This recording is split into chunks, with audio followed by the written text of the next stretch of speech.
Isso, pessoal. Boa noite, gente. Tudo bem?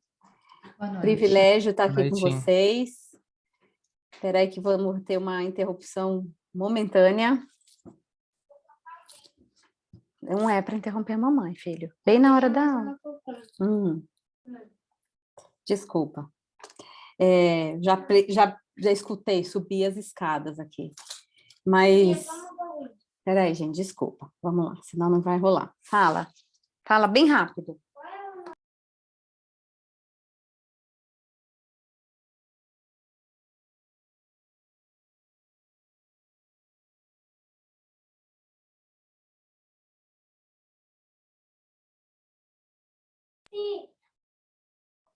Bom, se fosse combinado, não ia ser tão perfeito, né? Mas a nossa aula de hoje, nós vamos abordar a temática do autoconhecimento, e eu escolhi abordar a temática trazendo para vocês a abordagem do humano, a abordagem das relações, a abordagem do real, do cotidiano, a abordagem daquilo que nos constitui, né? Então, esse era o Murilo, esse é o Murilo, meu filho, logo vocês vão ouvir falar um pouquinho dele, nas minhas aulas também, porque quando se fala de autoconhecimento, se fala de escuta de si, e a gente fala de questões que nos integram, que nos constituem, que nos atravessam, nos marcam, e que a gente escolhe pautar, né? Então, a maternidade, a cada vez mais, tem sido uma escolha que eu trago para as aulas, porque sim, a maternidade a gente acaba entendendo, assim como outras tantas coisas, mas nesse momento a maternidade, especialmente nesse momento pós-pandêmico, né?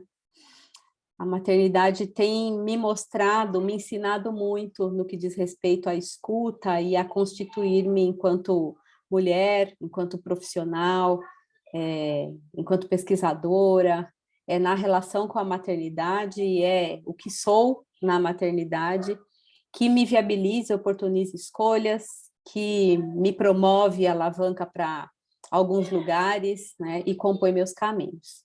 Então, é por aí que quero começar. Mas antes da gente ir para o slide, para aquela coisa mais formal da aula, como a gente está aqui com uma turma bem petit comité, né? Eu acho que seria legal também, eu queria ouvir vocês, quem são, né? Como é que chegam até aqui e a expectativa de vocês com esse MBI short, né? Curtinho. Então, se puderem se apresentar, seria legal para a gente startar aí um diálogo. Pode ser? Alguém se habilita? Oi, pode ser, eu sou a Débora, eu não consigo ligar aqui a minha câmera, porque meu computador, ele é bem ruim a câmera. Eu sou analista de projetos, trabalho na Telefônica, já sou formada e pós-graduada, e eu quis fazer esse curso porque eu acho que a gente tem que estar sempre descobrindo coisas novas e aprimorando, porque a gente acha que a gente é bom, né? Mas a gente precisa descobrir que a gente não é o tempo todo, para a gente continuar tendo progresso. É isso. Legal, Débora, obrigada. Como diz o poeta, né?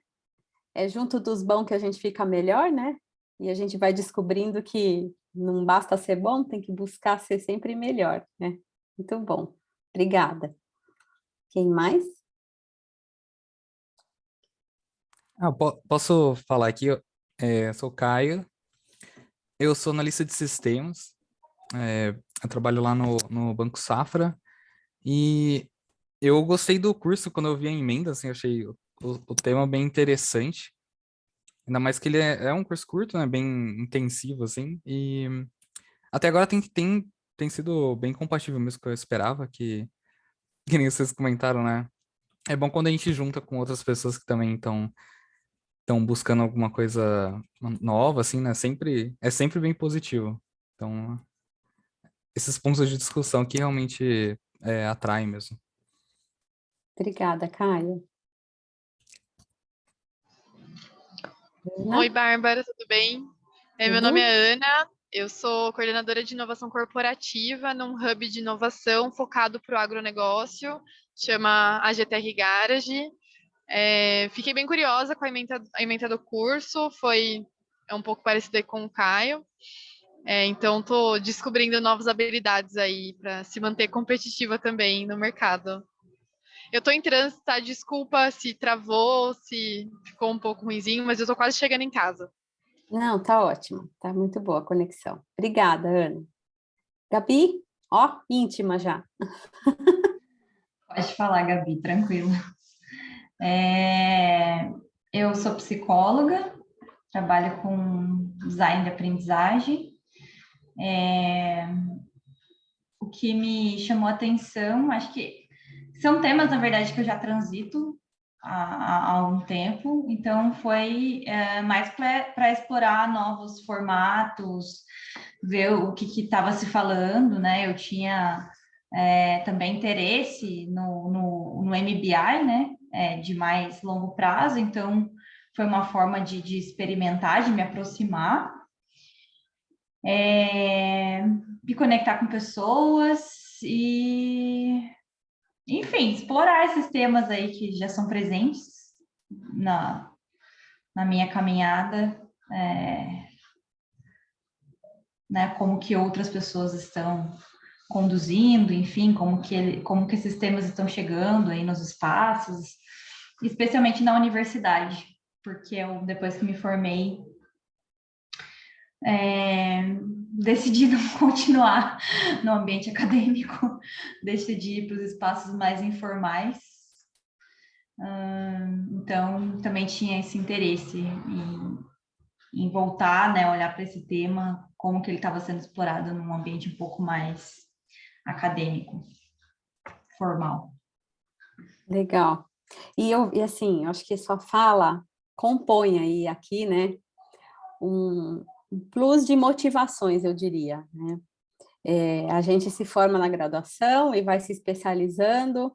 Por vezes a gente entra numa rota, que é a rota natural das coisas, mas outras vezes a gente se depara com algumas oportunidades que nos tiram da rota, mas que se apresentam efetivamente como aquilo que a gente chama de uma alavanca, uma possibilidade de compor lentes, de usar outras lentes e de reconhecer outros espaços enquanto espaços possíveis, né?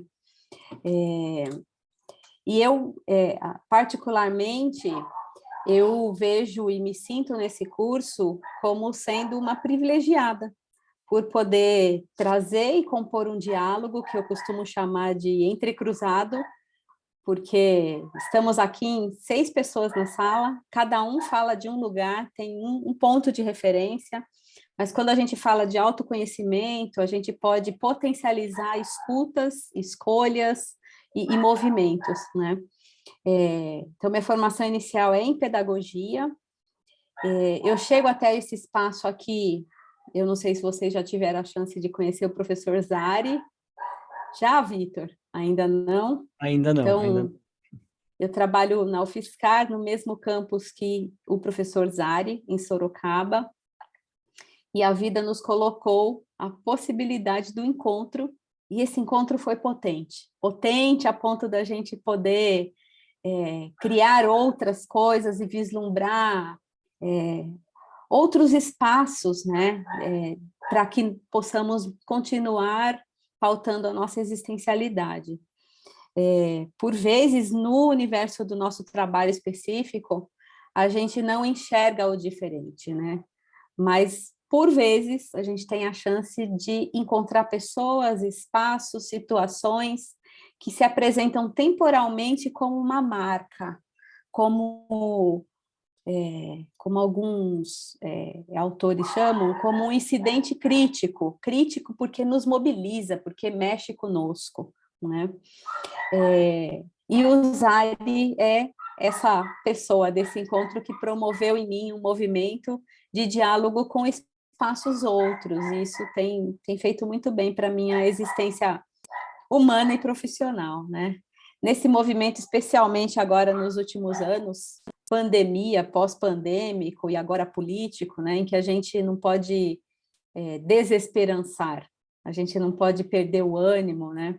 Então, os encontros e as oportunidades têm se apresentado como modos de resistir, no sentido de não esmorecer, não desistir, mas também como modo de resistência, de encontrar outras lentes, outros sons, outros sabores, como forma de continuar ocupando os espaços que a gente escolhe ocupar, né?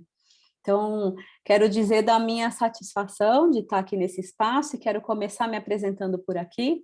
Eu vou projetar, então, uns slides, porque eu fiz uns slides para, já que se trata de autoconhecimento, vocês vão ver que minhas aulas eu sempre vou fazendo esse gancho com as relações que eu estabeleço no meu percurso de vida, percurso acadêmico, percurso profissional, com as pessoas que integram esse percurso, os espaços, as instituições, as teorias. Falar de autoconhecimento é um pouco fazer esse movimento de escavação. E eu gosto de usar a palavra escavação na relação com, sabe, aqueles profissionais que escavam para encontrar relíquias, tesouros. Como é o nome, gente? Me fugiu agora. Arqueólogos. Arqueólogos. Ah, veio. Você abriu a câmera, veio. Então, é no sentido arqueológico mesmo, né?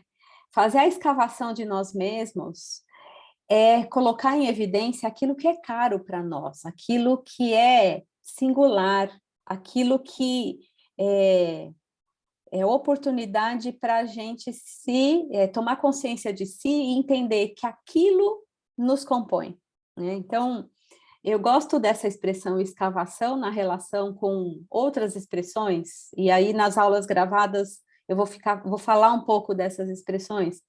Escuta sensível, escuta de si, escrita de si, modos de narrar, são sempre dispositivos que nos colocam diante do espelho, para que a gente possa, antes de enxergar as oportunidades fora da gente, a gente se reconheça, mas se reconheça enquanto singular, dentro de coletivos que são plurais.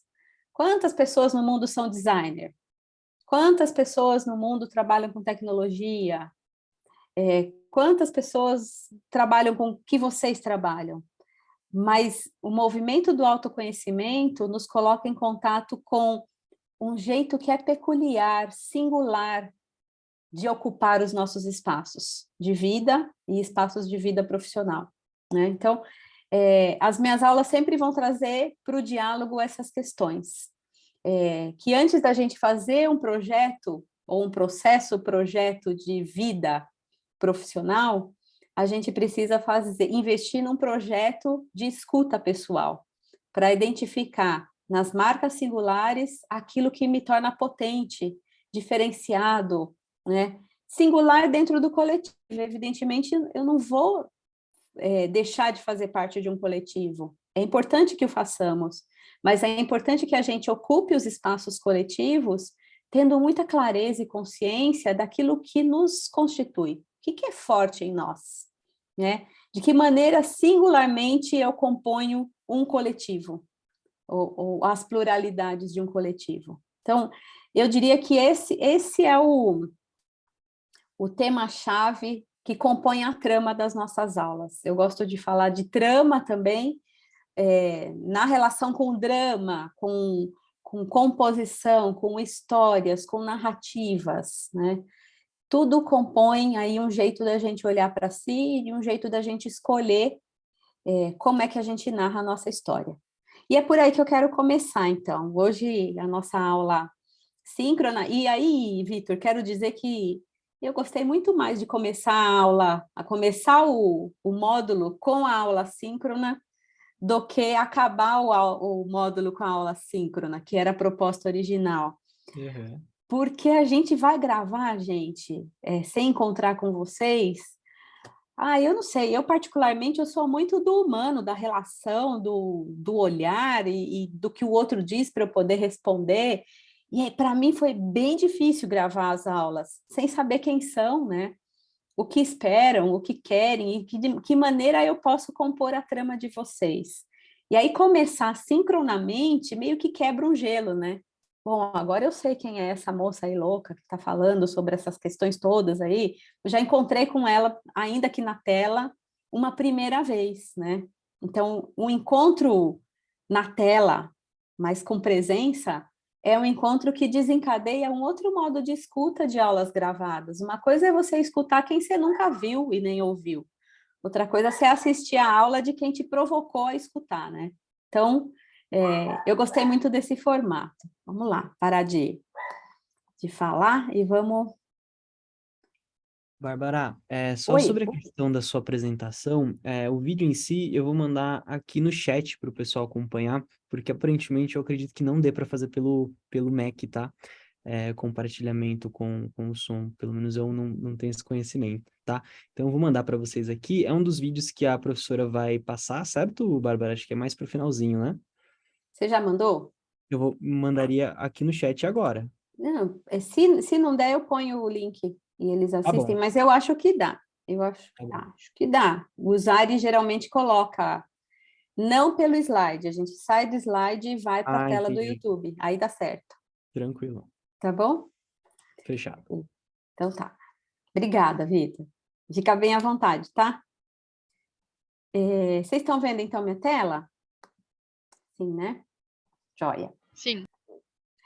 Então, eu quero começar falando um pouco aí desse meu percurso profissional, pessoal, a partir de algumas escolhas, de como eu escolho me narrar e como eu me vejo agora integrando esse espaço aqui. É esse o movimento que vocês vão ser convidados a fazer. Eu só vou ajustar a telinha aqui, gente. Quando se fala de processo, projeto de vida, né? Que é inovação, que é o trabalho final do curso de vocês, vocês vão fazer escolhas para, então, apresentar esse projeto, processo, ou processo-projeto. E aí eu trouxe aqui quatro modos de narrar como é que eu integro esse processo-projeto de vida, inovação aqui no espaço do MBI.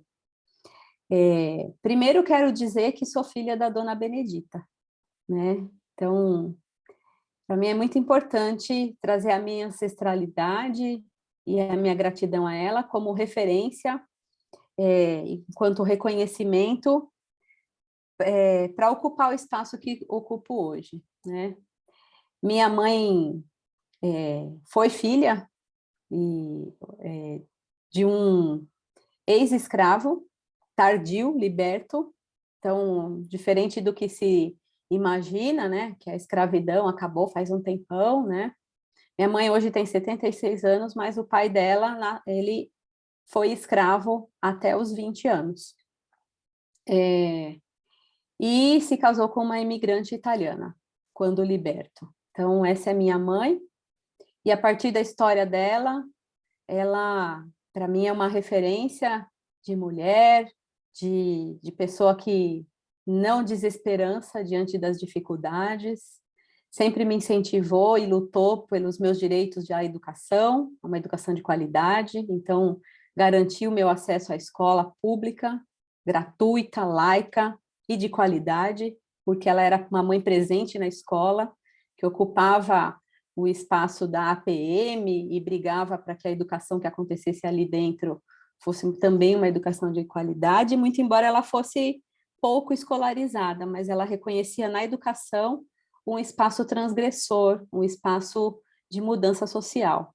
Então, eu sou irmã da Maria Luísa e da Ana Carolina, minha mãe teve 3 filhas, e meu pai faleceu quando éramos ainda muito crianças, e ela sempre zelou pela nossa educação, né? Então, sou filha da escola pública, de educação básica, e também da universidade pública. Eu ingressei em 93 no curso de pedagogia, na UFSCar, depois fiz mestrado também na UFSCar, fiz doutorado na Unicamp, e só no pós-doutorado que eu fui para uma universidade privada, conhecer o contexto de uma universidade privada, porque eu entendia que eu precisava conhecer o que era pós-graduação num contexto diferenciado do que eu ocupei. Mas no pós-doutorado a gente é colaborador, é professor visitante, a gente não paga, né? A gente colabora com a instituição. Então, quero dizer da importância da minha mãe e do quanto ela é referência para eu ocupar o espaço de hoje, né? E eu escolho me narrar a partir do que ela me apresentou como oportunidade. Em duas outras fotos aí, vocês me veem com o Murilo. Que está abaixo da foto que eu estou com a minha mãe, eu estou aqui no escritório, e é como eu escolhi me narrar agora, está na tela, está numa tela, é uma foto tirada de tela, de computador, é como hoje eu me narro, a professora que, atravessada pela pandemia e pelo universo da educação e da tecnologia no contexto da pandemia, vira uma professora mãe e que se obriga a assumir isso, porque a gente, quando vai para os nossos espaços de trabalho, a gente não fica contando filho de quem é, ou mãe de quem a gente é, ou irmão de quem a gente é, mas a pandemia escancarou a intimidade, então eu trouxe essa foto para dizer que eu estava aqui no momento de trabalho, de reunião, de grupo de pesquisa, em que o Murilo se tornou íntimo, teve a chance de conhecer o que a mãe dele faz, né? De reconhecer a mãe enquanto professora, porque embora ele já tivesse professora desde muito pequenininho, né? Para eu poder trabalhar, ele vai para a escola, ele não me via trabalhando. Então, a pandemia nos coloca essa oportunidade da gente nos apresentar e nos desvendar ou desnudar na intimidade da pessoalidade no espaço do trabalho.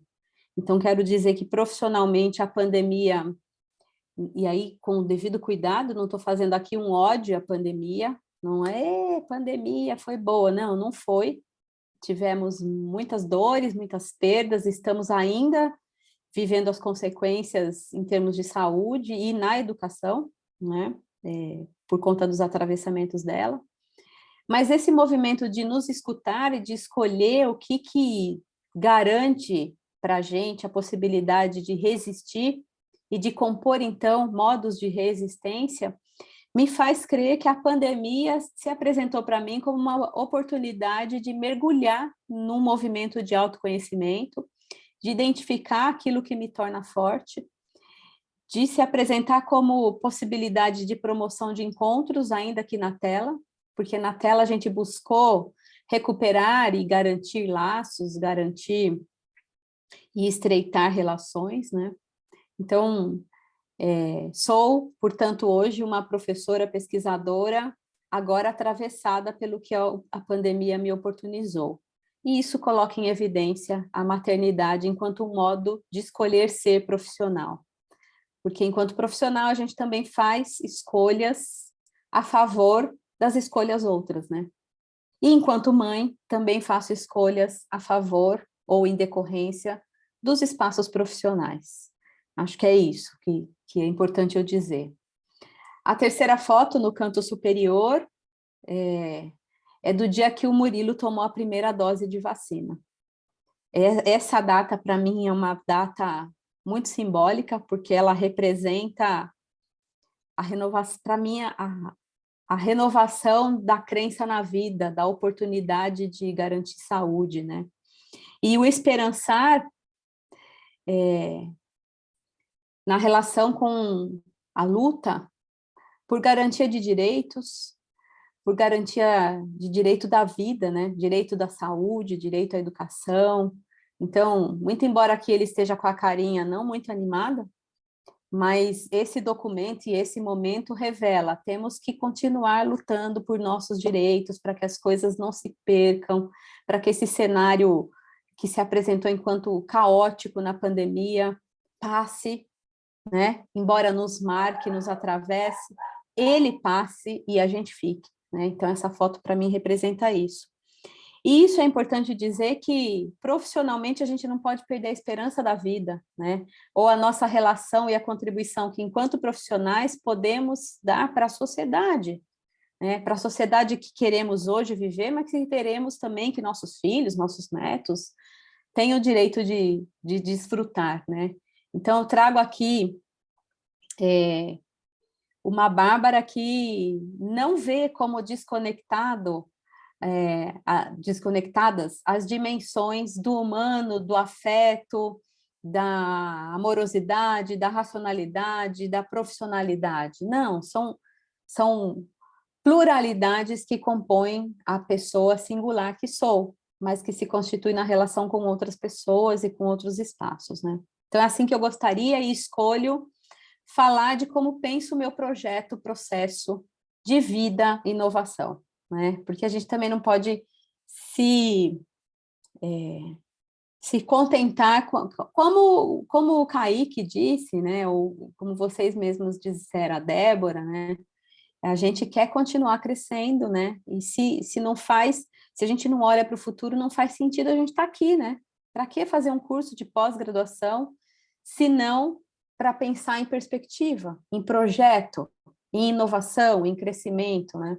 Então, é nessa perspectiva que provoco vocês a pensarem também sobre as marcas, as histórias que constituem cada um de vocês na relação com as dimensões pessoais, humanas e do trabalho, né? E aí, pensando um pouco no conjunto do módulo e não só na aula de hoje, eu acho que talvez vocês já tenham visto essa brincadeira que aprendi aqui no curso, né? Que é IFISART. Então, assim, quais são as nossas intencionalidades desse módulo? Então, é que a intencionalidade é que a gente dê conta mesmo de falar sobre escuta e conhecimento de si, sobre modos de narrar a vida e definição de objetivos como forma de alinhar percepções e ações para a construção de uma carreira profissional de autorrealização. Então, é pautar aquilo que é subjetivo para, então, projetar aquilo que é perspectivo, aquilo que é objetivado, tá? O que é que vocês vão entregar? O que é o entregável do módulo, né? É o que eu gosto de chamar, ao invés de projeto de vida profissional, é o que eu chamo de processo-projeto, porque um projeto, ele não tem um fim em si mesmo. Ele não se encerra quando você atinge a meta. Ele, na realidade, é um processo em movimento, que nos coloca em movimento, em perspectiva de futuro, né? Então, desenhar um projeto de vida profissional significa admitir-se num projeto de constituição humano que se dá na relação com a incompletude. Nunca a gente vai estar pronto, nunca a gente vai estar acabado, a gente está em processo.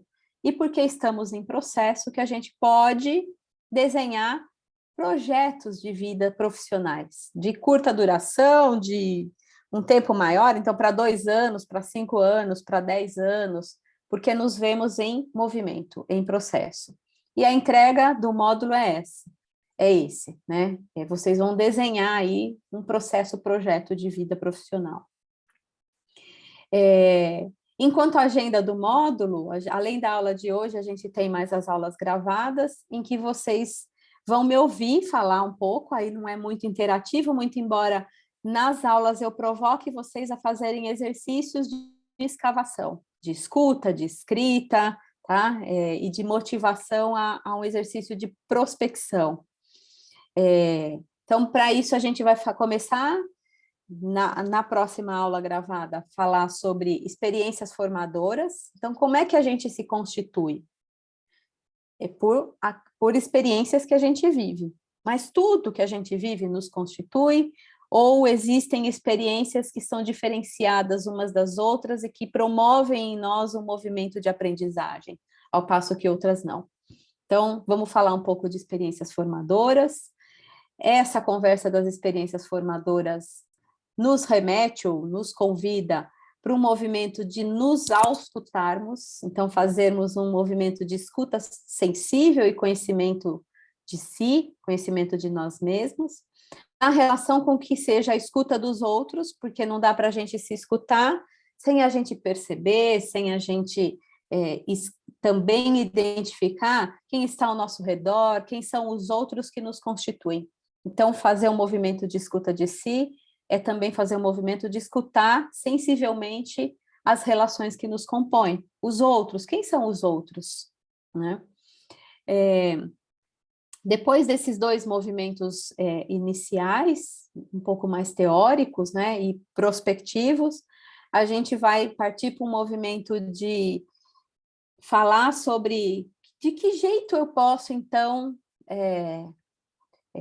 pautar o conhecimento de mim, em que momentos ou a partir de quais dispositivos eu consigo fazer a escavação de mim mesmo, né? Então, nós vamos falar um pouco sobre a importância de uma escrita reflexiva e a importância da gente conhecer diferentes modos de narrar a vida, como forma da gente se reconhecer, para então a gente desenhar, pensar prospectivamente no desenho do processo projeto de vida profissional, que é o PPVP, tá bem? Então, essa é a agenda do módulo. Eu acho que, dada a natureza do conteúdo, o convite que eu faço é que vocês participem dessa aula e escutem as outras aulas e participem no sentido de interagir com o conteúdo das outras aulas, considerando a disponibilidade para uma escuta atenta, para a inteireza, para a coexistência, para o encontro e para o confronto de lentes e de olhares, tá? Então, para a descoberta do que a gente ainda não viu em nós, né? E para a disponibilidade de escutar também como os outros nos veem.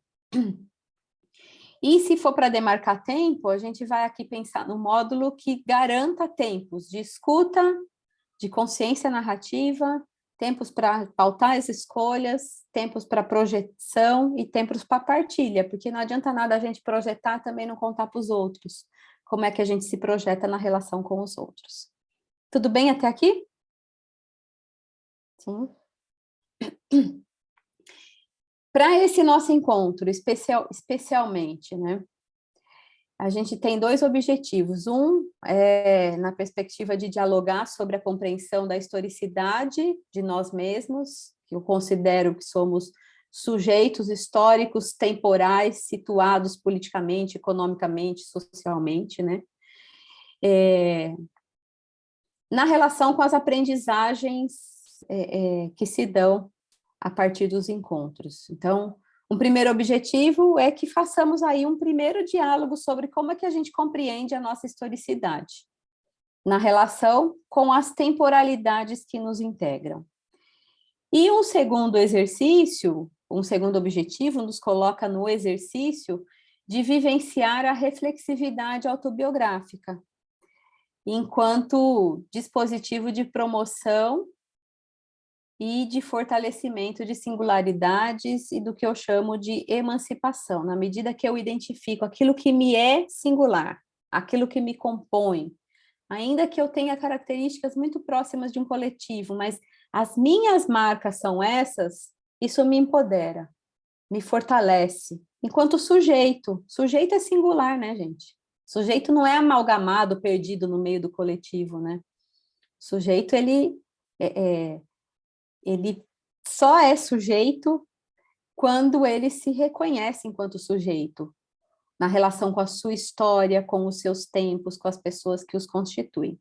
Então, a ideia é que a gente faça aqui um exercício de reflexividade autobiográfica, ou seja, vamos refletir sobre o que somos e o que nos traz até aqui, tá? E aí eu estruturo muito as minhas aulas, muitas delas, né? Na relação com um teórico que para mim é muito caro e que quanto mais eu leio, mais eu me identifico, que é Paul Ricoeur. Paul Ricoeur é um filósofo da linguagem que trabalha numa linha tênue com a psicologia social ou a sociologia compreensiva, para dizer que o tempo do humano só é tempo na medida que ele está articulado de modo narrativo.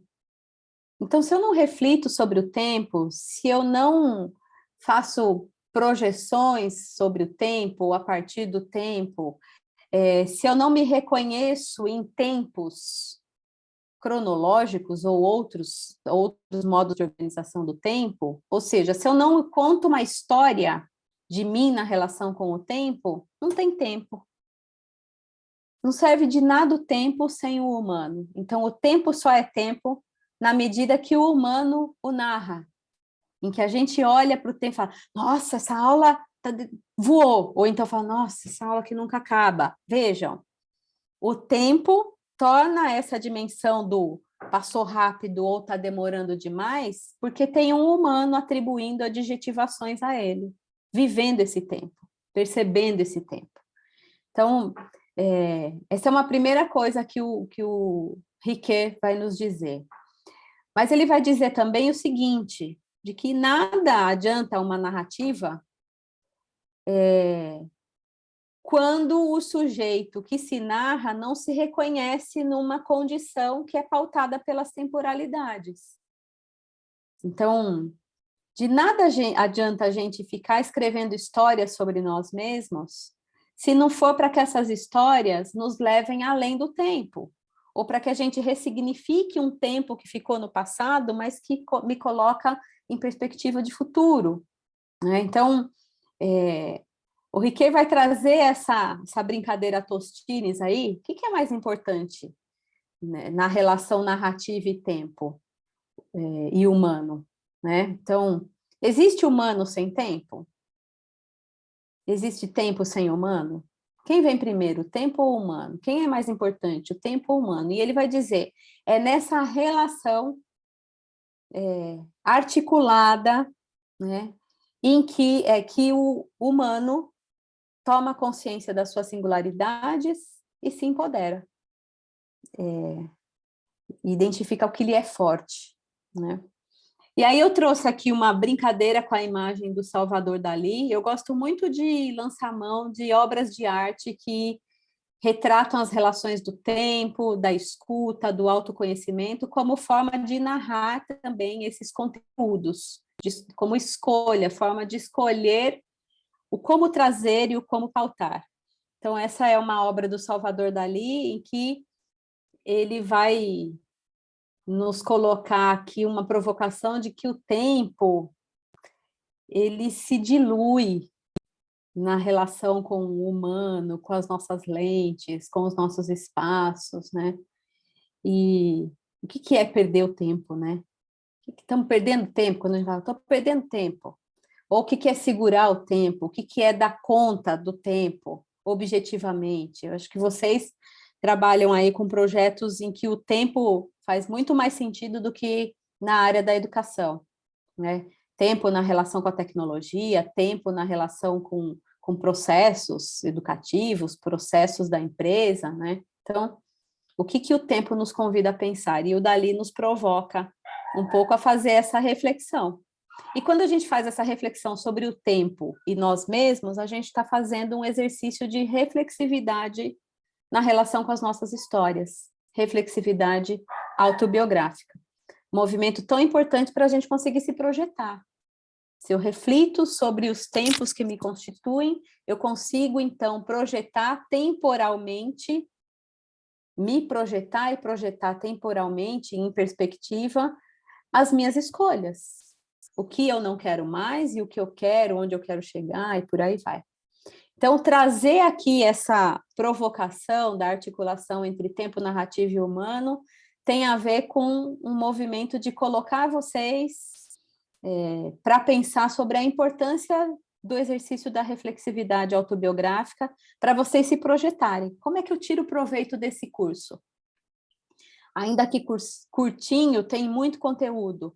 E para onde esse curso me leva? De onde eu vim, como é que eu chego nesse curso, e do que eu vi até agora no curso, para onde eu já consigo imaginar que posso ir. Então, fazer essas reflexões tem a ver com as articulações do humano com a temporalidade, mas que só se tecem por conta de um modo que a gente escolhe de narrar as nossas perspectivas e marcas, ok? E aí, eu quero convidar vocês a fazerem um exercício de reflexividade autobiográfica, mais concretamente. A gente vai fazer aqui, como estamos numa turma menor, dá para a gente fazer abrir a roda, né? Mas antes de abrir a roda, eu quero, para inspirar o diálogo, eu quero colocar aqui a Betânia cantando para a gente a oração do tempo. E quando ela começa a interpretar essa música, ela interpreta inicialmente a poesia do Vinícius de Moraes, que tem como título Poética, mas que se estrutura na relação com o tempo, com a temporalidade ou as temporalidades que ocupamos ou que nos ocupam enquanto existimos. Então, eu trouxe aqui porque ela começa a interpretação, vou colocar o vídeo para vocês, falando dessa poesia. E ela vai dizer: de manhã escureço, de dia tardo, de tarde anoiteço e de noite ardo. A oeste, a morte, contra quem vivo. Do sul cativo, oeste é meu norte.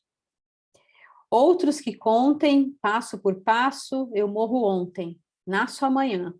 Ando onde há espaço. Meu tempo é quando. Bom, embora seja o Vinícius o autor, a maneira como ela interpreta nos provoca a fazer uma primeira reflexão. Quando é que a gente escolhe ficar, aceitar, negar, não ir, né? O que é que promove em nós o aceite ou isso eu vou fazer, ou isso não? É o quando, é a condição que temos, que é eminentemente humano, do ser, né? E quando a gente reflete isso, ser, a gente escolhe. Então, não vou falar muito mais, mas vou colocar a música e depois vou propor para vocês um exercício para fazer comigo, né? De manhã Vocês estão ouvindo? De dia tarde. Vocês estão ouvindo a música? Não? Aqui tá. É para escutar ou é para ver, ou é um vídeo? As duas coisas, né? Ela vai cantar. Eu escuto, mas É, está soltar o parado. áudio também. Passo por passo. Eu morro ontem, nasço amanhã, ando onde há espaço. O meu tempo é quando. És um senhor tão bonito, o meu filho. Tempo, vou lhe fazer pedido. Tempo.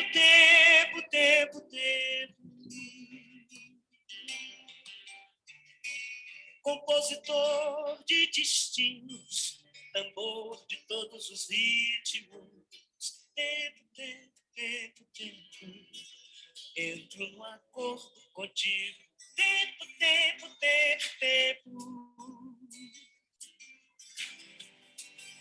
Por seres tão inventivo e pareceres contínuo. Tempo. És um dos deuses mais lindos. Tempo.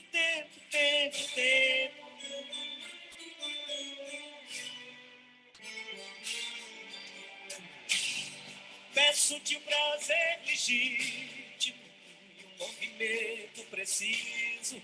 Tempo. Quando o tempo for propício. Tempo.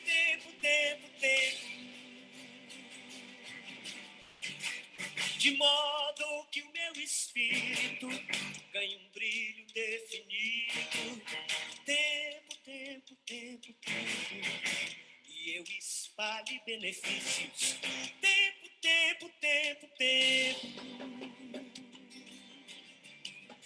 O que usaremos para isso?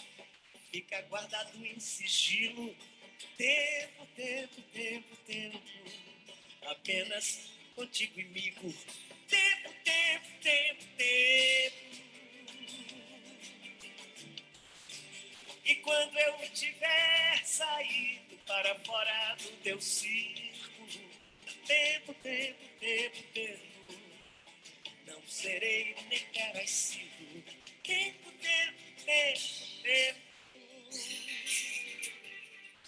Ainda assim acredito ser possível reunirmos. Tempo, tempo, tempo, tempo, um outro nível divino.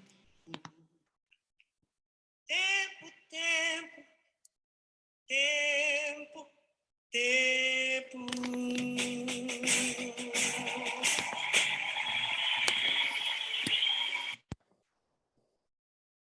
Bem.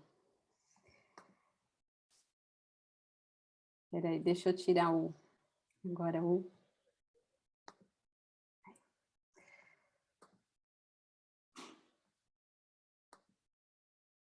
Vou voltar no slide só para a gente ver a sequência do que eu vou propor para vocês.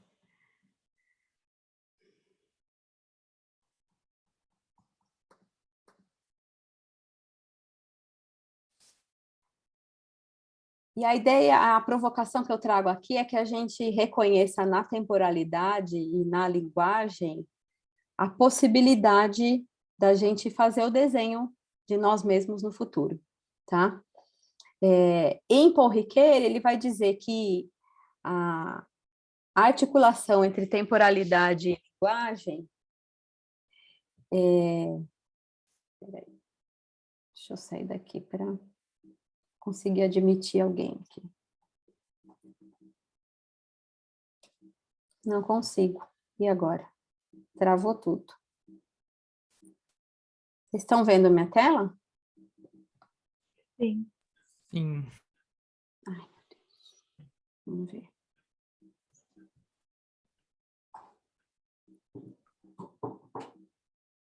O que é, amor? Para, filho. Queria jogar com o Rodrigo. Não boto... Depois de 8h30, vai lá. Por quê? Porque eu não posso mais jogar com a Alice. Ela está fazendo atividade. Então, você vai fazer outra coisa que nós combinamos. E minha tela travou, gente. Eu não sei como eu faço. E agora?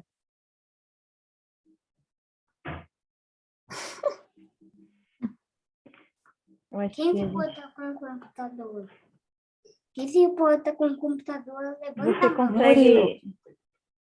Você consegue passar o host para... Computador. Ou não Quem? consegue fazer? Travou tudo. Não consigo Travou tudo? sair. Tudo, Se você sair e voltar, Eu ele não vai consigo. passar... Ah, você não consegue sair. Não consigo nem achar a setinha, sabe? Vamos ver. E agora, hein? Que maravilha. Ah, consegui pelo menos mudar o slide. Ó, para trás, para frente. Que bom, né? Foi.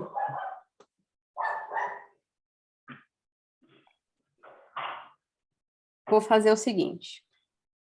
Consegui, acho que admitir alguém que... Isso, entrou. Ana. Muito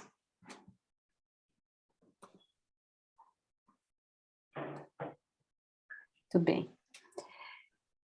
O que eu ia dizendo é que em Paul Ricoeur, ele nos sugere um modo de nos pautarmos narrativamente, a partir da relação entre temporalidade e linguagem. E aí tem um livro dele que se chama Tempo e Narrativa, em que ele vai passar a obra explicando, bom, a temporalidade e a linguagem, ela... Quando a gente fala de narrativa, a narrativa ela vai ter 3 dimensões, a da figuração, a da configuração e a da refiguração. De novo, travou. Quando eu ponho em tela cheia, ele está travando.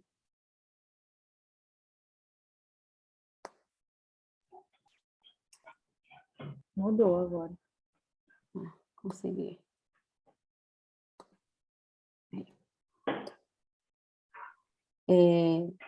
Essas 3 dimensões, quando a gente se vê nessa perspectiva do narrar, nos permite, primeiro, nos reconhecer enquanto imitadores de modos de ser e existir socialmente. De uma maneira simplista, falando, é isso. A figuração é isso. A gente ocupa socialmente papéis, né? Que, por vezes, nos colocam na condição de imitar e representar papéis que compreendemos que devam ser representados a partir das relações que se estabelecem. Na medida que a gente faz um movimento de escuta de si, de escavação de nós mesmos, a gente começa a perceber que a figuração, ela é contextuada, ela é, por vezes, conduzida, cerceada por contextos, por outras pessoas, por outras intencionalidades, pelo que pessoas que têm consciência de suas lentes nos conduzem a figurar, né? Então, a configuração atribui um contexto ao modo de representar um papel socialmente. E quando a gente junta, reconhece essas duas coisas, ou a gente se reconhece na configuração, a gente se reconhece ocupando, então, uma trama de relações, exercendo, então, uma função de integração entre um desejo social e um modo de ser socialmente. E essa consciência nos permite reconfigurar, nos permite, então, ocupar papéis, ou atuar, eu vou dizer, e não representar papéis, de maneira consciente, com a intersecção entre o mundo que se apresenta e a maneira como a gente lê o mundo, né? Então, a intersecção entre o mundo configurado pela trama e o mundo na qual a gente deseja, age, atua e compõe. Então, o Riquet vai dizer, quando eu olho para uma narrativa e reconheço nela uma constituição a partir dessas 3 dimensões, e busco mapear a configuração, o contexto e a reconfiguração, eu então me projeto mais forte, eu me empodero, eu transcendo de uma mimesis que pode ser inconsciente. Então, é de um movimento inconsciente para o consciente que a gente se emancipa. Essa é a provocação que o Riquet faz nesse livro Tempo e Narrativa. E a combinação das 3 mimesis se dá pelo que ele chama de artesanato da narrativa.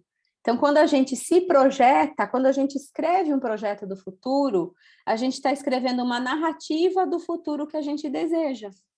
Mas, para eu conseguir fazer isso, eu preciso me reconhecer enquanto sujeito que foi marcado, influenciado por redes, por relações e por contextos, que vive historicamente num tempo, num espaço, numa dimensão política, econômica e social, e que quer, então, escrever uma história. Então, fazer um projeto de vida é reconhecer a relação entre essas questões, é se colocar enquanto protagonista de uma história. Quando eu faço um projeto de vida profissional, eu estou ali me colocando, eu tenho a chance de me colocar enquanto protagonista de uma história que eu desejo, uma história que eu escolho. Então, é com Riquet que eu provoco vocês a pensarem nas histórias que vocês querem narrar sobre vocês mesmos acerca do futuro, tá bem? E aí, sim, chegamos na nossa atividade aqui mais interativa, para ir caminhando para o último tempo da aula. Ainda que tenha sido breve, a gente está na metade do curso, né? Vocês já tiveram 2 módulos, não é isso? Essa é a 3ª aula. Então, estamos aí na metade. Essa metade agora vai colocar vocês em contato com a reta final. que é sair daqui com um projeto de vida profissional inovador. Para isso, é importante que vocês se reconheçam em processo. Então, existia aí o Caio antes de entrar nesse curso e agora depois de escutar o que esse curso trouxe. Da mesma maneira a Gabi, a Lara, a Débora, né? Então, o que o movimento de diálogo com os primeiros 2 módulos e essa experiência formadora que integra este curso desencadeou em vocês até agora? Que sensações, que consciências, que percepções, que desejos ou não desejos, enfim. Como é que vocês se compreendem pertencendo a esse grupo, Petit Comité VIP? Porque esta é uma turma muito peculiar, né?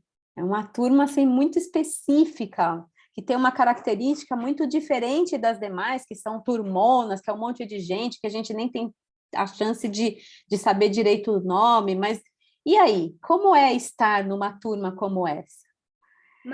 Como é que vocês contam para vocês mesmos as histórias de vocês a partir da experiência que vocês estão vivendo aqui no curso?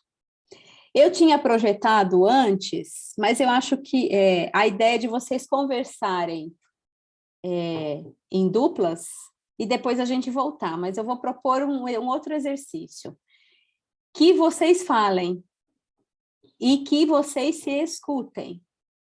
Porque a ideia é que a escuta de si me ajude a exercitar a escuta do outro. Então, nós vamos fazer o seguinte combinado. Cada um de vocês vai contar um pouco sobre essas percepções de vocês acerca dessas 2 questões. E depois, um vai contar como é que escutou o que o outro disse. Então, por exemplo, Caio, se quiser começar, eu comecei a aula falando de como eu me pertenço, como eu me compreendo, pertencendo a esse grupo, e como que eu conto para mim mesma e para vocês a minha história a partir da experiência de compor esse grupo.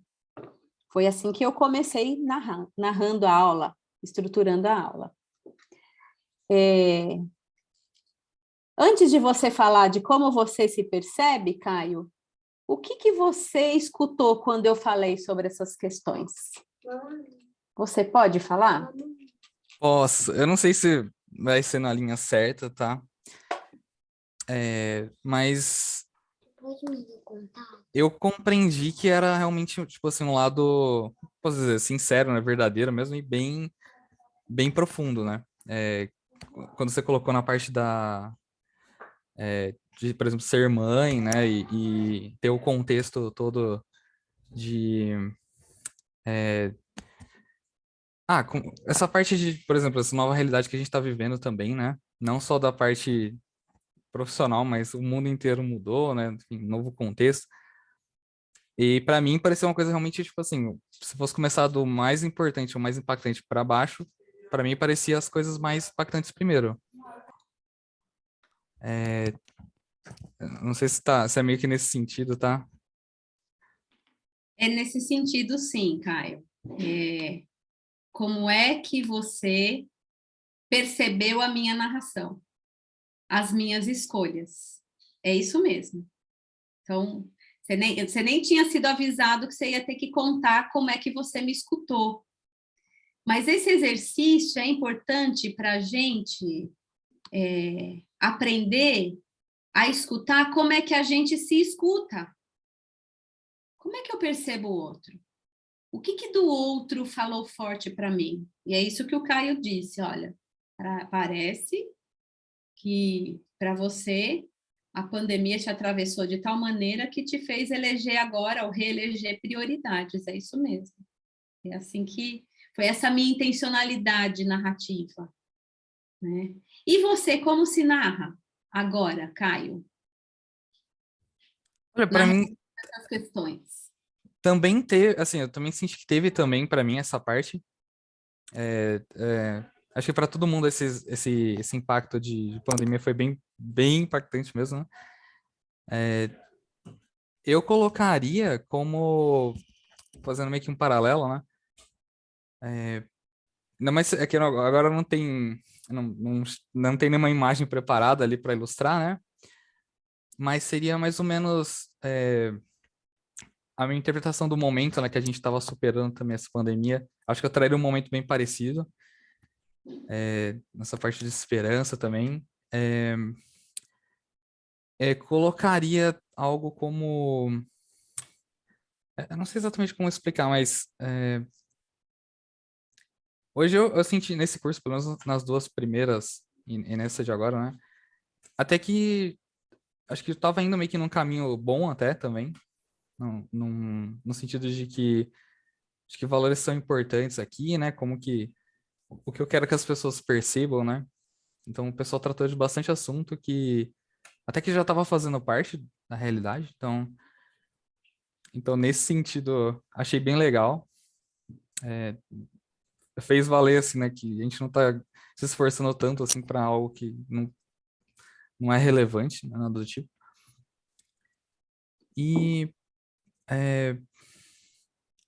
eu acho que eu espelharia um pouquinho a parte lá de família também, né? Acho que é bem importante. Sempre tem um papel importante aqui. Então se eu fosse representar a mim mesmo pertencendo a esse grupo, seria meio parecido naquela linha também. Uma parte background de família, na parte de carreira. Eu gosto muito de...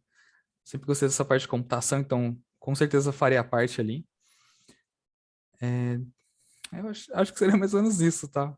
Mas não sei se ficou muito confuso.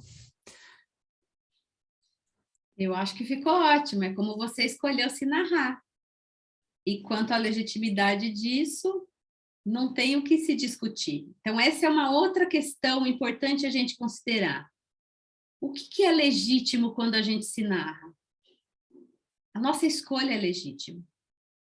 Então, a possibilidade de ser autor da nossa escolha, do nosso projeto, do nosso desejo, isso é que atribui legitimidade ao projeto e ao modo da gente se narrar e se reconhecer.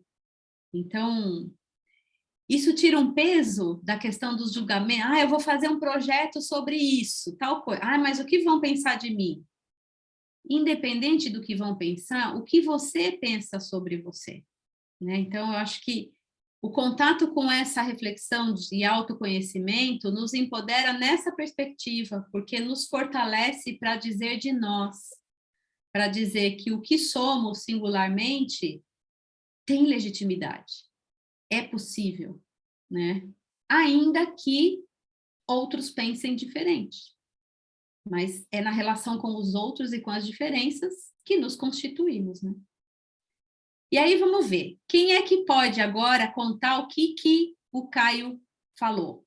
Como é que ouviu, o que entendeu do que o Caio falou? Antes de se apresentar aqui na relação com essas duas perguntas. Quem pode dar sequência? Temos 3 meninas. Eu posso. Vai lá, Gabi. Bom, o que eu ouvi do Caio foi que ele fez uma narração meio brainstorm, assim, porque na verdade ele estava falando que ele faria numa narração sobre ele mesmo, né? Então, ele faria, pensa de um jeito assim, meio quase em terceira pessoa, assim, né? Então, eu acho que eu faria isso, falaria disso, falaria daquele outro, né? Então, como uma tarefa mesmo, né? Eu pensaria desse jeito. E ele começou se conectando com a sua narrativa, né? Falando que coisas que ele se identificava também sobre a pandemia e sobre coisas e como isso também o afetou, como ele traria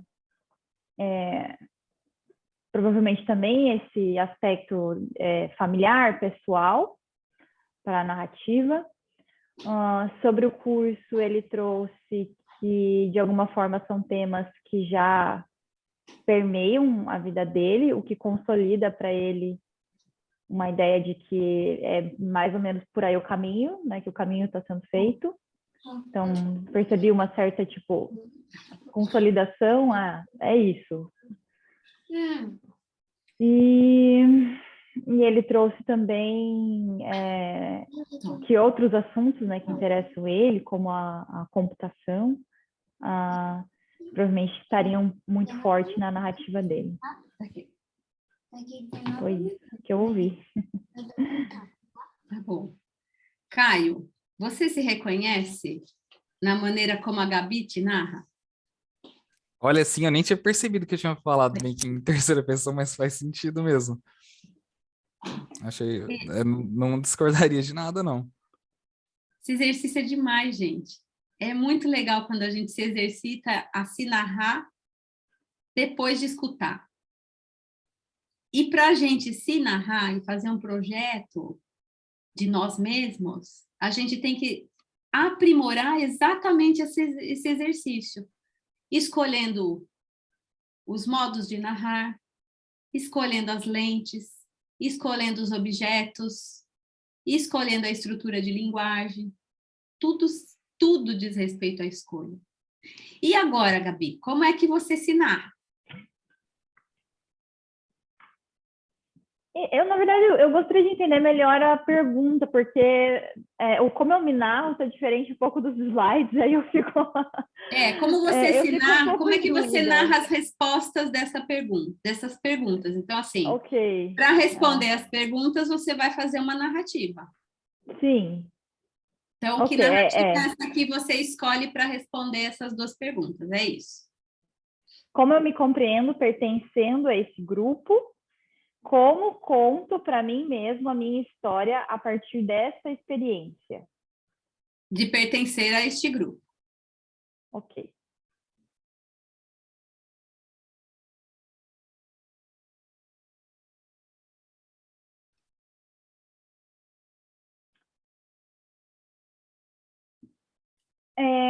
Eu terei um pouco de dificuldade de fazer essa narrativa, que eu acho que a gente ainda não teve essa... pelo menos eu não senti essa sensação de grupo, assim, o suficiente para olhar para esse elemento pertencimento, assim, né? Eu acredito que a gente não teve trocas para eu me sentir de fato pertencente a um grupo, né? Eu acredito que a gente teve aulas que foram expositivas, mais expositivas do que em formato de troca. Então, não me sinto nesse lugar, assim, como pertencente a um grupo, né? A esse grupo, nesse sentido, assim.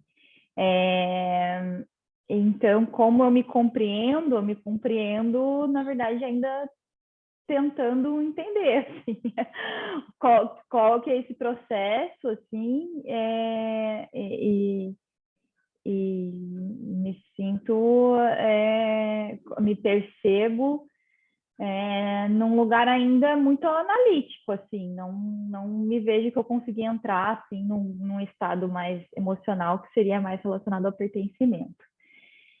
Como eu conto para mim mesmo a minha história a partir dessa experiência, bom, a partir dessa experiência, eu percebo que, na verdade, esses temas estão consolidados, assim, eu me sinto com uma consolidação, assim, nos temas que a gente viu, que ainda estão em construção, claro, é uma eterna construção, a questão de comunicação, de gestão de tempo, de autoconhecimento, mas eu me percebo como já tendo uma história longa, né, nesses assuntos, nessa busca, e que esse faz parte de mais um capítulo, né, de como eu decidi levar minha vida, que me colocando sempre em contato, cada vez mais em contato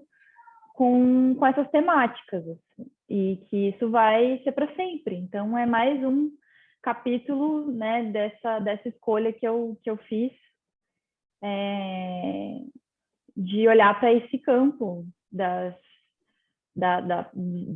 do que é mais profundo, do que é mais conectado com o humano. Então, é assim que eu me percebo e narro a história de hoje. Aí, a cada vez que eu escuto as narrações, eu fico, assim, encantada com o que a gente aprende com as histórias dos outros, ouvindo os outros, né? Então, sobre percepções, sobre lentes, sobre olhares, sobre pertencimento, enfim, muito legal. Muito bom. Quem pode dizer o que escutou da narração da Gabi? Eu posso dizer. Vai lá, Lara, por favor. Primeiro, desculpa pelo atraso também. O que eu ouvi da Gabi é um estado. Gabi, olha, falando de não temos pertencimento, já tá. Eu ouvi um estado de busca, assim, então ela começou já buscando entender as perguntas, de novo, recapitulando, vendo o quanto ela entendeu o que era para ser feito. Ela também disse que não sente, né, nessa busca de entender a pergunta, também buscar o que é esse grupo, né? Né? Qual o papel desse grupo, o que é um grupo, se é um grupo. Então, tentando entender o lugar do pertencimento nesse grupo que não é grupo, e buscando também, ela mencionou de estar num lugar analítico, que eu achei muito legal, porque é um lugar de uma escuta muito profunda, né? Mas de não envolvimento ao mesmo tempo. Então, de novo, acho que talvez também tentando entender, tentando buscar o significado dessa experiência, o que é esse curso, o que é essa experiência, o que é esse grupo para ela. E o que eu achei interessante é que ela, confesso até que eu fiquei um pouco confusa, não entendi direito. Ela falou, não, que são temas que são consolidados, mas que estão se consolidando. Então eu falei, mas será que estão consolidados para ela, mas ela ainda está buscando? Ou se ela está... né? Enfim, ela falou que está sempre em contato, que gosta de retomar e está sempre em contato com essa temática de novo, né? Essa coisa da busca e buscar se relacionar com essa temática, com esses temas. Mas então, o que exatamente está consolidado, né? Será que é a busca que está consolidada? Será que esse não entender e querer entender cada vez mais, que é um ato contínuo, pelo que eu entendi da fala dela para ela? Então, o que está se consolidando e o que está consolidado? É isso, Gabi?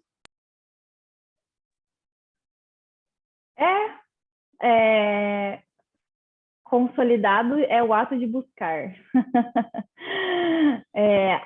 Só que o ato de buscar não tem um fim.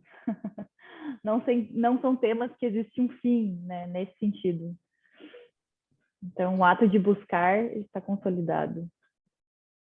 A incompletude está consolidada, né? Enquanto fato. Sim. E, Lara, como é que você se narra depois de narrar o que ouviu? Eu acho que até o ter chegado atrasado representa bastante o meu momento. Agora eu sinto também... Entendo primeiro, quando a Gabi falou, mas eu não entendi direito o que é esse grupo. Também não, mas também não vim semana passada, então eu sinto como se eu tivesse o tempo inteiro correndo atrás. Eu tô correndo atrás de alguma coisa, eu tô correndo atrás do que eu mesmo me propus, que era frequentar esse curso, correndo atrás dessa mudança de carreira que eu tô buscando agora. Eu quebrei o dedo hoje, e eu nunca tinha quebrado nenhum osso na vida, assim, então isso foi muito impactante para mim. Foi muito, talvez, um lugar de realmente parar e olhar, né? Calma, não fica se atropelando o tempo inteiro. Eu sinto que eu o tempo inteiro correndo atrás, o tempo inteiro, onde que eu quero chegar? E chegou num momento que eu não quero mais fazer isso. Eu tô tentando entender, acho que duas coisas. Primeiro, o lugar que não é um lugar que eu vou chegar, então me ouvi muito também na fala da Gabi dessa busca consolidada, né?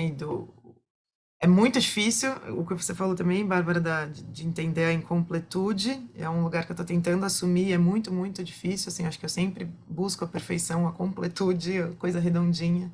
Então, entender que isso não existe, e nem é para existir, e é legal que não exista, está sendo um lugar, está sendo uma busca muito dolorida e exigente, assim. Mas também entender que é isso, que esse lugar é a busca, que eu não estou tentando chegar em algum lugar, mas que é para aprender a lidar com isso, né, com esse caminhar.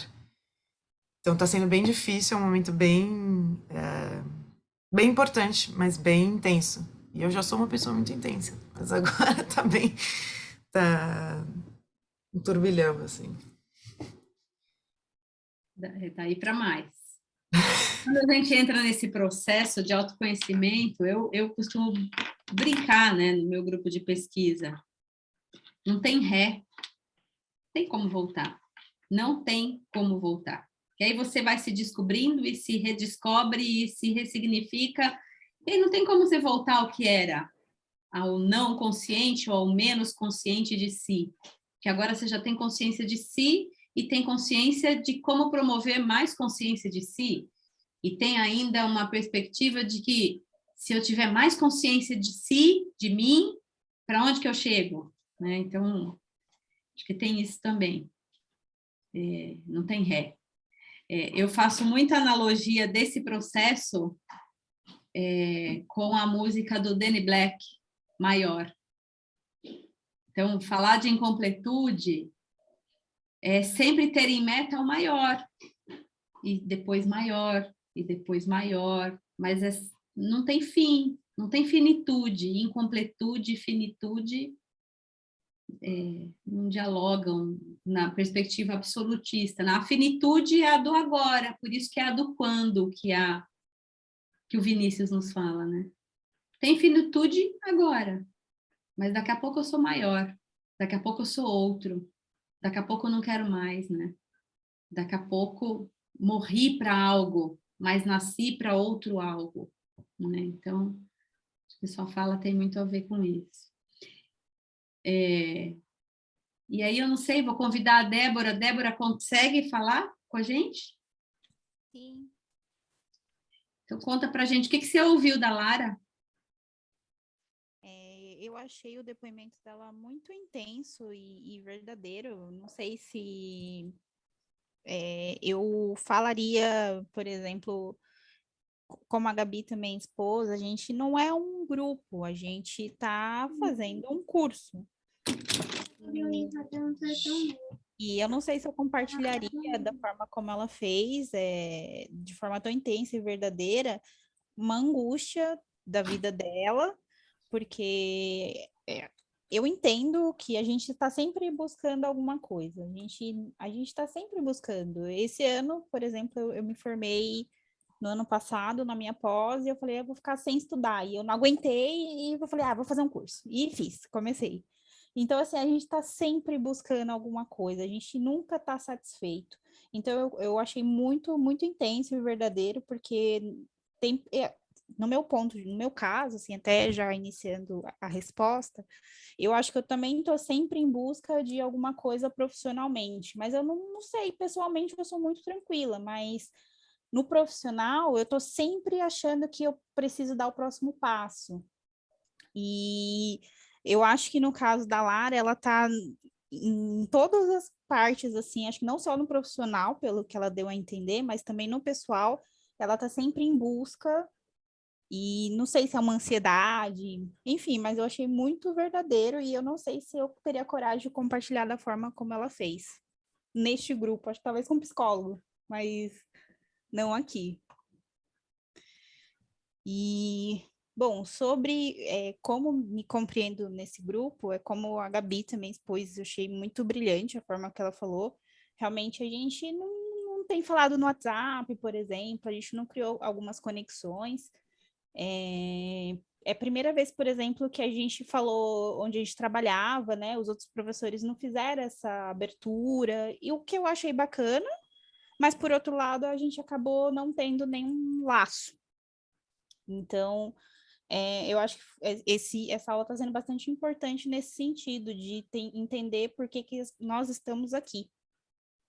E isso foi bem bacana, de escutar isso do grupo e entender, porque é um grupo bem pequeno também, então seria fácil da gente fazer uma conexão, né? Entretanto, não foi. Mas ok também, a gente nunca se viu, a gente nunca, né? Eu tive a experiência de fazer pós-graduação durante a pandemia, que também gerou exatamente esse mesmo problema, digamos assim, em que eu não tive a oportunidade de me encontrar com o meu grupo, de criar aquela conexão, de ser, assim, efetiva na vida das pessoas, trazer alguma coisa, agregar alguma coisa na vida das pessoas. Então, é isso. Acho que é dessa forma que eu estou enxergando o momento. Débora, sabe como eu ouço você falar? A partir das lentes outras que se apresentaram, né? E a sua fala nos conecta muito com a tríplice mímesis do Riquet. Tá acabando, filho, por favor. Não quero saber. Obrigada, viu? Ó. 1 trilhão. Eu vou ter que mostrar, gente. Estou parecendo grosseira com ele, mas vamos lá. Ele fez um cartão do banco. Cartão do Murilo. Olha quanto tem de dinheiro no cartão dele. 1 trilhão. Caramba, hein? Deus, Murilo. Tô projetando. Então, tá fazendo um projeto de vida profissional, né? Otimista. Pois é. Otimista. E muito pautado a partir do que ele ouve, né? Vou pôr no meu cofrinho. Põe no seu cofrinho, isso mesmo. E é um pouco isso que eu estava dizendo da fala da Débora. A Débora traduziu nesse exercício nosso de reflexividade autobiográfica um pouco de como ela lê o grupo na tríplice mímesis riqueriana. Só que eu, bem sacanamente, só pus 2 dimensões aqui do Riquet.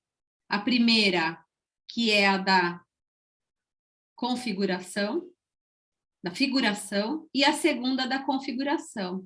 Como é que o grupo está? Percebam que, a partir das diferentes falas, vocês foram criando uma narrativa de quem são vocês na relação com, vou pôr entre aspas, com este grupo de matriculados desta turma. Vamos chamar isso de grupo, né? Então, que relação é essa? De pertencimento ou não? Como é que se configura essa relação? Com poucas aulas, poucos encontros, com pouco contato, com pouca interação, com tela, com aulas gravadas, né? E aí a terceira mímese do Riquet nos coloca em contato com a reconfiguração. E se a gente fosse traduzir em pergunta, a gente responderia a seguinte pergunta: o que fazemos agora com essas narrativas que fizemos de nós mesmos? Com essa maneira de configurar o que somos? Então, essa é uma pergunta que nos projeta, nos coloca em prospecção. Né? Por favor. Olha do meu. Vai. Eu vou receber nota baixa, Murilo, do meu chefe, porque você fica interrompendo a minha aula. Eu vou contar no futuro. Tá, vai lá embaixo, depois, a hora que acabar a aula. 8h30. 8h30, daqui a pouco acaba. Peraí que travou minha... A Ana saiu e tá tentando entrar e eu não tô conseguindo de novo. Acho que ele lembrou do horário que você tinha falado, né? Então, exatamente. Aí, tadinho. Mas o que eu queria dizer, e eu vou pular esses slides, estraguei tudo, né? Enfim, agora aqui consegui. Ô, Bárbara, eu posso fazer um comentário? Por favor, Gabi. Eu acho que nesse exercício que a gente fez, é importante relembrar até um conteúdo que a professora lá da primeira aula trouxe, que foi sobre as inferências. porque eu entendo que existe uma diferença entre o que eu ouvi do que o outro disse e quais as inferências que eu faço a partir do que eu ouvi. E isso é muito diferente um do outro, né? Existe um lugar do que eu escutei o outro dizer, que é um lugar mais de fatos mesmo, né? Do que ele trouxe, e que a gente rapidamente transforma em inferências que a gente faz sobre gostei, não gostei, achei incrível, me conectei, ou eu não faria, eu faria, que são um segundo elemento, que já não é mais o que eu ouvi, assim. Eu acho que esse é um ponto fundamental quando a gente fala na habilidade de escutar, na habilidade de se comunicar e no autoconhecimento, porque o autoconhecimento também exige de nós não se misturar a todo momento na história do outro, né? Conseguir fazer essa separação do que o outro vive do que eu vivo, do que o outro sente do que eu sinto. Então, eu só gostaria de trazer esse elemento que para mim ficou forte, assim, de se perceber também nesse processo, né? O que eu ouvi o outro dizer e o que já se transformou numa opinião ou numa percepção, ou o que já se misturou com sentimentos meus e que já nem é mais do outro. O outro já ficou lá para outro lugar, já é coisa minha. Assim, então, acho que esse é um ponto importante. Assim. E o exercício proposto é exatamente para trazer essa consciência. Uma coisa é a gente se dispor a ouvir sensivelmente a ponto de confrontar, de considerar o que o outro falou. Outra coisa é ouvir o quanto que o outro falou me atravessa, me compõe agora as minhas escolhas. E foi esse o exercício que a gente, assim, timidamente, né, gente? Estamos aqui brincando de escutar, não é? Assim, entre aspas, porque é muito rápido o que a gente fez, né? Então, assim, quando a gente fala de escuta sensível, de autoconhecimento, na relação com temporalidade narrativa, que é a narrativa minha, na relação com a narrativa do outro, não há narrativa minha sem outros. O que somos é sempre na relação com outros, porque somos, ainda que singulares, sujeitos plurais, que se constituem em sociedade, na pluralidade.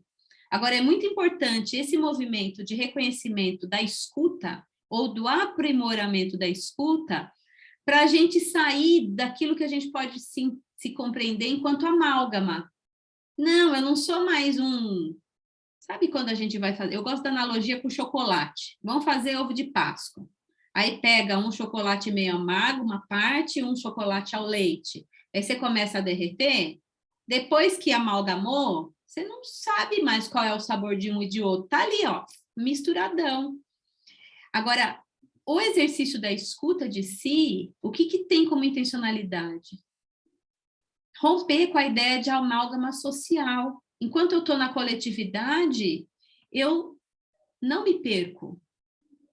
Eu tenho consciência do quanto as minhas singularidades integram a pluralidade. Então, se a gente for pensar aqui, enquanto grupo turma, ele é singular plural, porque ele integra, ou o fato de não ficar escrevendo no grupo, ou de escrever, ou de ter coragem de falar ou não, ou de se posicionar agora, como a Gabi falou, vamos esclarecer que tem uma diferença.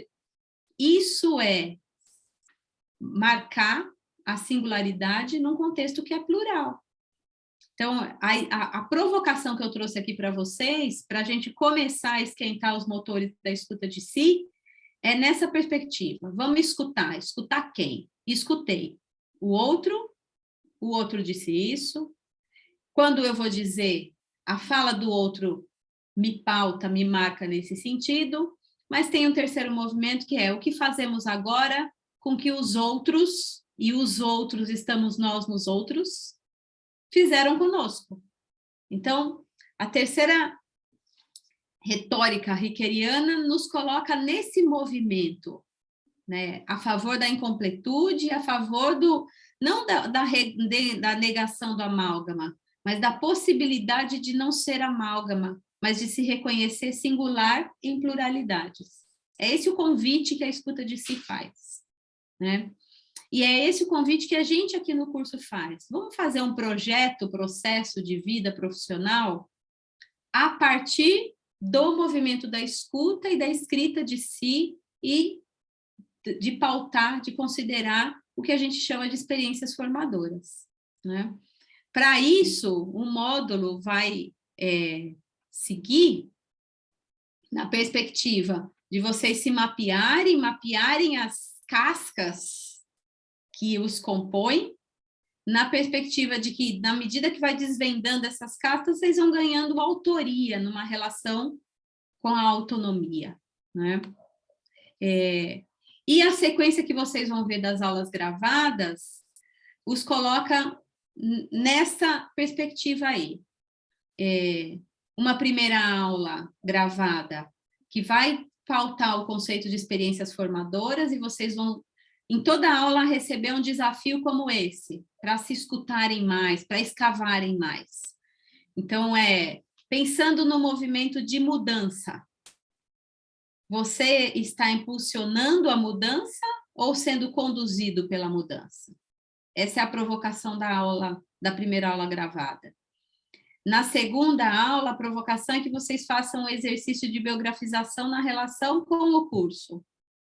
Ou seja, retomem um pouquinho mais. Escrevam sobre o que falaram aqui hoje. Na terceira aula, vocês identifiquem qual que é o estilo preferido de narrar. O Caio começou falando, eu não tenho nenhuma imagem aqui, mas ele foi o único que fez menção à imagem, a escolher imagem para se narrar. Então, talvez o seu estilo narrativo preferido, o seu modo de se narrar, seja na relação com imagens, com figuras, com fotografias, mas quais outros existem? Vocês já pensaram sobre isso? Né? E o quarto desafio é que vocês, então, escrevam a autobiografia para fazer um plano de autorrealização profissional. Tá bem? E aí, eu peço até desculpas, a gente ultrapassou aqui o nosso tempo de aula. Na verdade, é até às 9, não é? O Vitor me falou 8h30, mas então, se a gente puder... Eu corri porque eu fiquei com medo. Ele falou, tem que acabar 8h30. Eu falei, tá bom. Eu acho que é até às 9 também. Sempre foi até às 9. Eu também achava. E eu correndo, que nem louca, enfim. Ele me avisou, não, é para acabar 8h30, tá bom? Eu falei, tá bom. Mas então vamos correr, que bom. Continuamos. Que aí dá pra gente correr menos, né? Não precisa correr desse jeito, né, gente?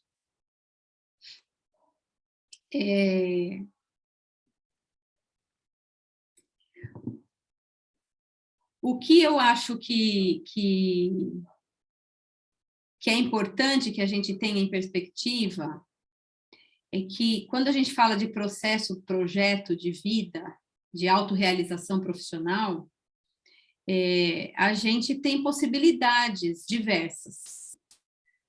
Este módulo traz aqui uma escolha, uma possibilidade, traz um direcionamento, e muito embora estejamos falando de singularidades, na realidade, as singularidades de vocês são também pautadas pelas lentes da professora que organiza o módulo.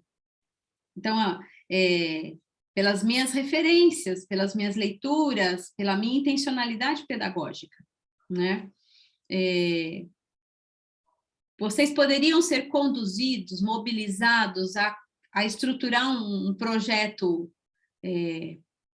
de vida e de autorrealização profissional numa outra perspectiva? Sim, na medida que tivessem aula com uma outra professora, ou com outro professor, e tivessem em contato com outros referenciais, né? E que o diálogo entre os módulos, entre os próprios professores que compõem o curso, também trouxessem outras lentes. Mas o que eu estou dizendo aqui, poderia ser melhor? Poderia ser pior? Eu acho que, independente disso, o que se coloca em perspectiva é o desejo de que a gente ultrapasse uma esfera pautada pelo desejo de massa homogeneizada, em que a gente não se reconheça nela. Na perspectiva de apreensão espontânea da realidade, mas para chegar a uma esfera crítica, consciente, na qual se dá com a possibilidade da gente se reconhecer enquanto sujeito aprendente e enquanto sujeito que suscita aprendizagens a partir das relações que se estabelecem com os outros, né? Então, isso é um pilar teórico que estrutura uma proposta aqui de organização narrativa de você, e que coloca vocês em contato com um movimento, com um exercício de escrita reflexiva, né? Agora, esse pilar conceitual, ele está comprometido com o entendimento de que, na medida que cada um de nós tem a chance de se autoconhecer e de tomar consciência de si, a gente contribui para uma conscientização social. Na medida que singularmente cada um se conscientiza, isso se replica socialmente no coletivo. E a conscientização é um compromisso histórico, é um compromisso que mobiliza a história das pessoas. Vamos lá. A conscientização enquanto compromisso histórico é também consciência histórica. É inserção crítica na história. É a possibilidade de se reconhecer enquanto autor da história da humanidade, porque temos uma história, entendem? Então, é a oportunidade de ressignificar o próprio conceito de história, que a gente acha que quem faz a história, que a história que a gente estuda é a história dos outros, a história das nações, a história das guerras. Tá, e a gente nessas histórias? O que a gente está trazendo aqui é o convite para que a gente se reconheça enquanto autor de uma história que é social, que é política, que é econômica, e que implica que a gente assuma o papel de sujeitos que fazem e refazem o mundo a partir da conscientização, né? Então, eu trouxe aqui um excerto do Paulo Freire, que certamente vocês já ouviram falar, né? Mas eu gosto de trazer Paulo Freire, primeiro porque sou pedagoga, né? E ele é um marco na minha formação. Mas segundo, porque Paulo Freire vem falar de formação cidadã, de emancipação para a cidadania, a partir do processo de conscientização, na relação com uma escola que não nega a amorosidade, não nega a singularidade, não nega o afeto, não nega o contato. Diferente da escola e da sociedade do e para o capital, que a gente vê sempre estimulando a fazer. Então, aqui é a escola, aqui nós estamos estudando um negócio muito sério, não é para dar risada, não é para brincar, não é para falar do que está sentindo. Não, o que o Paulo Freire vai dizer, olha, a conscientização do humano perpassa a tomada de consciência das esferas todas que compõem o que o complexo humano se configura, né? Então, nós não somos puramente razão enquanto estamos atuando profissionalmente. Nós não deixamos de... E aqui vocês viram, os atravessamentos do social na esfera aqui profissional. Continua sendo uma aula, mas ela a nossa aula é o tempo todo circunstanciada pelas condições do humano. Estou em casa sozinha com o menino, tenho um combinado com ele, e o combinado era, 8h30 acaba a aula. Bom, ele veio aqui, acabou a aula, né? Então, agora, me fortalece quando eu não nego essa minha condição. Eu negar essa condição me coloca numa condição, relação profissional, de tensão, de negação do outro, que me constitui. Então, eu assumir essa condição, que é temporal, que é circunstanciada, que é complexa, porque humana, me torna mais forte. me liberta de imposições, me liberta de circunstâncias que eu não desejo reproduzir. Mas para isso eu preciso de uma consciência. Eu só me assumo na medida que me reconheço no social, né? Então, trazer Paulo Freire para mim é muito simbólico, porque ele é esse referencial tão atual. Então, ele já dizia disso há muito tempo atrás, não negando a esfera do capital, não dizendo, olha, só no comunismo, não, ele está dizendo, é numa sociedade do capital que o humano precisa prevalecer. E não é rompendo com essa lógica social, é garantindo condições de desejo, de direito, de acesso neste social do capital, que a gente pode fazer diferente. Pensar, sonhar, esperançar, portanto, não esperar, é agir na esperança de que essa sociedade se concretize, né? Enfim, deixa eu ver que horas são. Bom, é fácil chegar nas 9 horas, mas eu trouxe para ir encerrando, mas quero ouvir vocês também sobre as percepções de vocês. Acerca disso e sugerir... Ai, o que eu fiz? Ah, tá aqui. Sugerir que a gente vocês depois encerrem e ouçam a anunciação do Alceu Valença, como forma, modo de continuar o curso. Porque a música Anunciação vai nos colocar em contato com uma brisa, com um vento que bate no rosto e que promove o esperançar e a liberdade de poder sonhar, poder desejar, poder ser, né? Então, para pensar aí o projeto de autorrealização profissional, ouçam a Anunciação. Vira e mexe eu ouço. Para falar para onde é mesmo que eu quero ir, né? E o que me inspira a ir para lá e não para cá. Enfim, falei demais, fiz um discurso aqui enorme, mas queria ouvir vocês aí para a gente ir fechando. Eu fico um pouco em dúvida sobre a tarefa, na verdade. Projeto... Pode repetir como você trouxe a última frase? Eu trouxe processo, projeto de vida profissional. Porque a encomenda que me fizeram é que eu provocasse vocês a fazerem uma autobiografia que anuncie um projeto de inovação. Então, para você desenhar um projeto de inovação, primeiro você tem que dizer quem é você e por que é inovação. Onde é que você quer chegar? Porque você vem de onde? Né?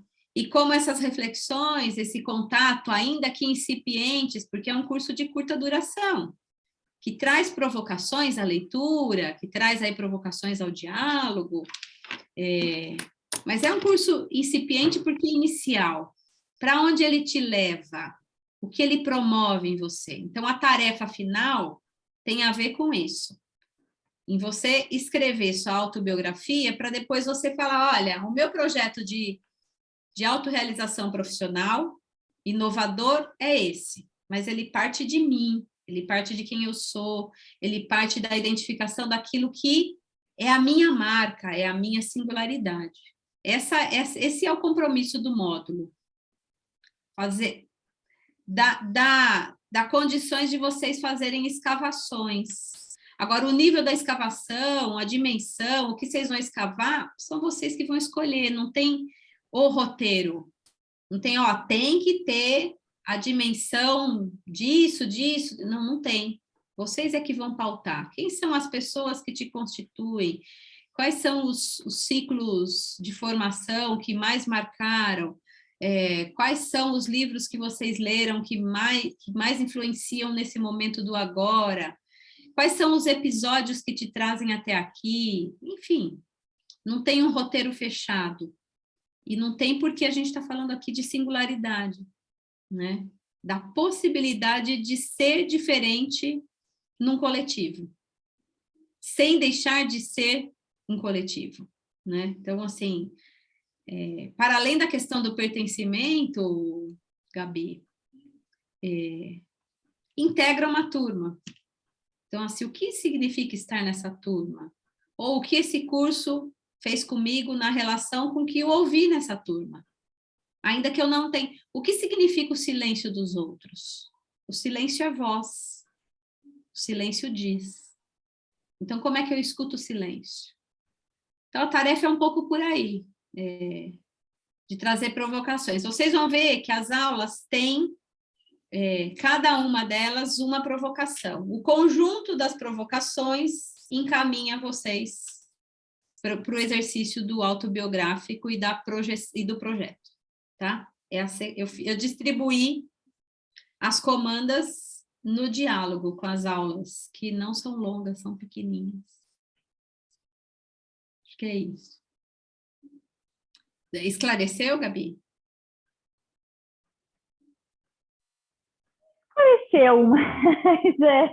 Esclareceu, mas enfim, não, está esclarecido.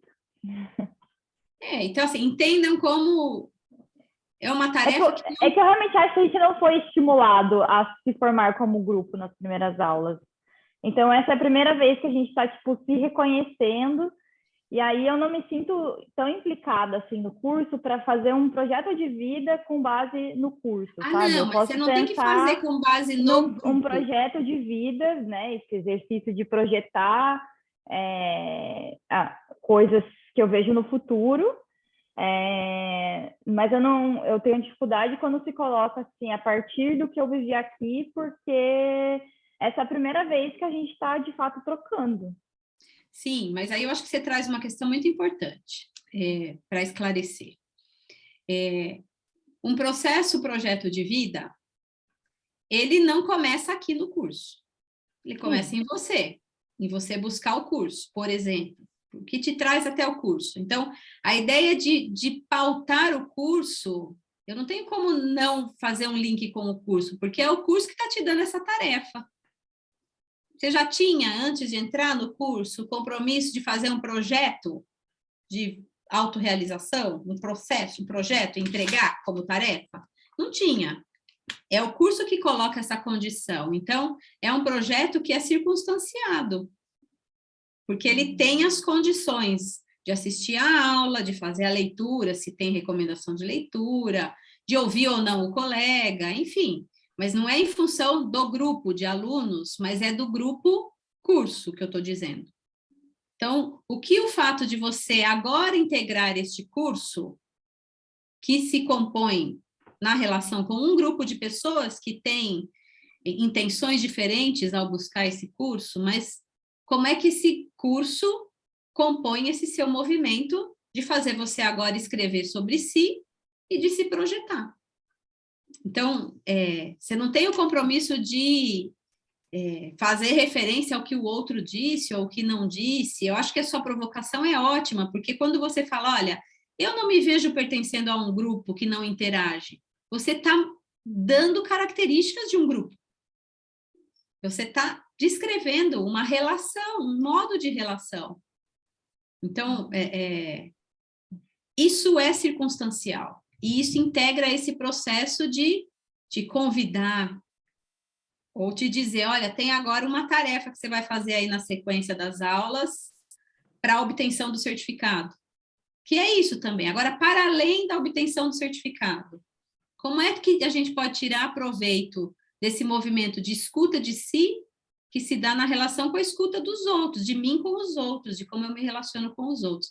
Eu acho que as suas ponderações são muito pertinentes para nos provocar a nos percebermos na ideia de grupo que possui características singulares, tá vendo? É uma pluralidade, portanto, um grupo que se estabelece, se constitui nas relações, ou por relações, tensões, na urdidura do singular.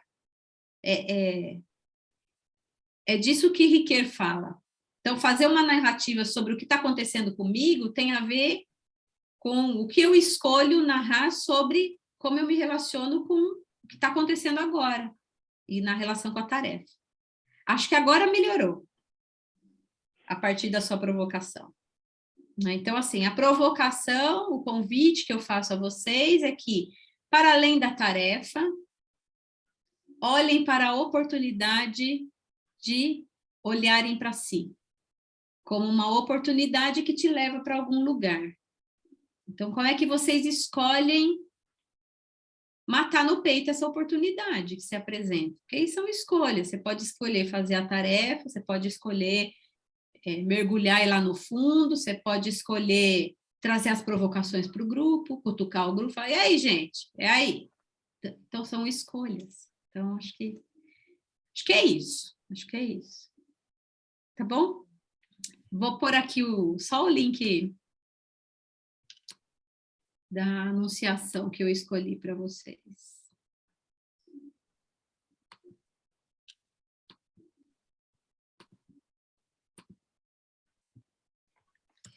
Na perspectiva exatamente dessa também, né, Gabi? A gente talvez vá se ver só lá depois que vocês concluírem o próximo, esse módulo e o próximo, né? Em que a gente geralmente faz uma reunião para falar sobre o que foi isso que aconteceu nas 4 semanas, nesse último mês, né? Nesse cursinho rápido. Mas não porque é rápido, menos intenso. Ele é um curso intenso que nos promove, que nos promove a ser, né? E nos provoca a querer mais. Então, é um pouco isso. Deixa eu ver, acho que eu pus aqui a anunciação. E gostaria de, eu acho que mais uma vez, agradecer a oportunidade de estar aqui com vocês, de poder retomar esse conteúdo e colocá-lo em diálogo, porque quando a gente faz isso, a gente também escarafuncha a gente, né? Na relação com os conceitos e com o que fazemos. Acho que é isso. Não sei se alguém quer falar algo mais. Não? Muito obrigada, gente. Então, acho que com isso a gente encerra com o Alceu aí, para nos inspirar esse meio de semana e nos inspirar aí a domingo. Inspirar a esperançar aí para domingo.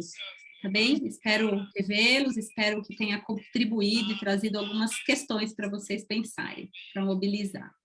Tá bem? Tá bem. Um beijão aí, obrigada. Boa noite. Tchau. Obrigado Boa também, noite. gente. Tchau, tchau. Obrigada.